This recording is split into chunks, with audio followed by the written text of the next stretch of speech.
So about 3 in the morning. I slept from 7 to around 2 I was in bed. So about 7 hours. 8, 9, 10, 11, 12, 1, 2, so 7 hours.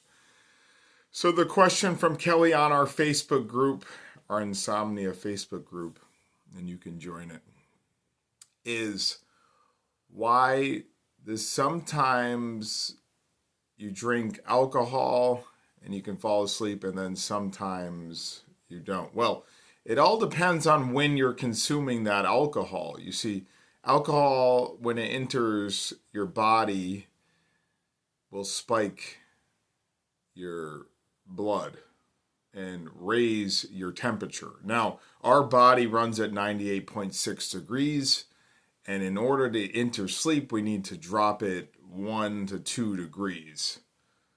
So it has to be cooler. So depending on when you're consuming the alcohol, if it's later in the evening, you might have a harder time falling asleep. Now, around 4 to 7 is when our body is ramping up the most. So after work, if you went and worked out or something like that, your body might be able to enter sleep easier. Or if you went home and you laid down and you just drank a bunch of water. See, you need to add more coolant to your body because our body is a computer. Now, if you're drinking a lot of alcohol at night, you might have a hard time falling asleep. You might, but you might just pass out from being so drunk. So that's the truth about alcohol and any sort of other liquid other than water. If you're putting some sort of like sweetener in your water, again, you might have a hard time falling asleep. The best thing to do is actually drink water and you're cooling your system. Now, combining, let's say, carbs with protein. Now, last night I had potatoes, hamburg with a bun, and my skin is more itchy this morning because it's that sugar in the carbs.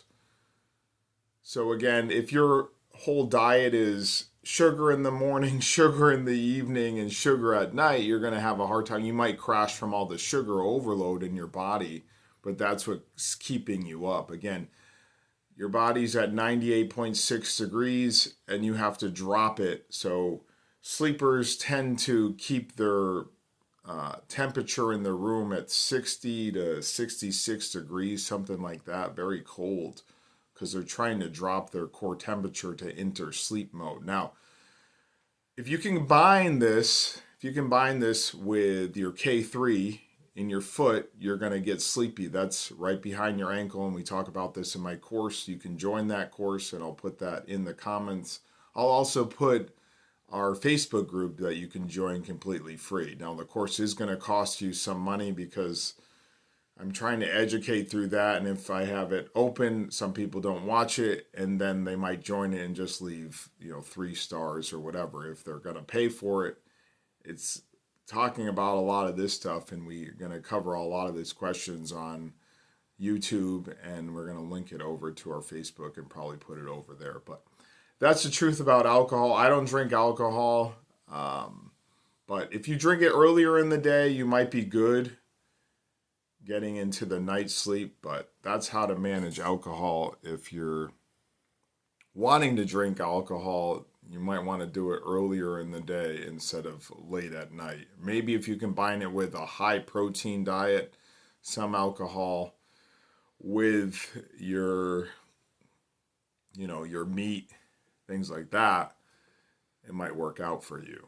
But I don't know. Everybody's body is different, but we all have the K3, which is your kidney or your kidneys. And if that's not firing, then you're going to have a problem digesting. But yes, your body is at that 98.6 degrees and you have to drop it. So putting alcohol into your body is going to spike that heat to a higher temperature. Then you're going to have a harder time falling asleep because alcohol is sugar, and basically anything that's carbohydrates is sugar as well.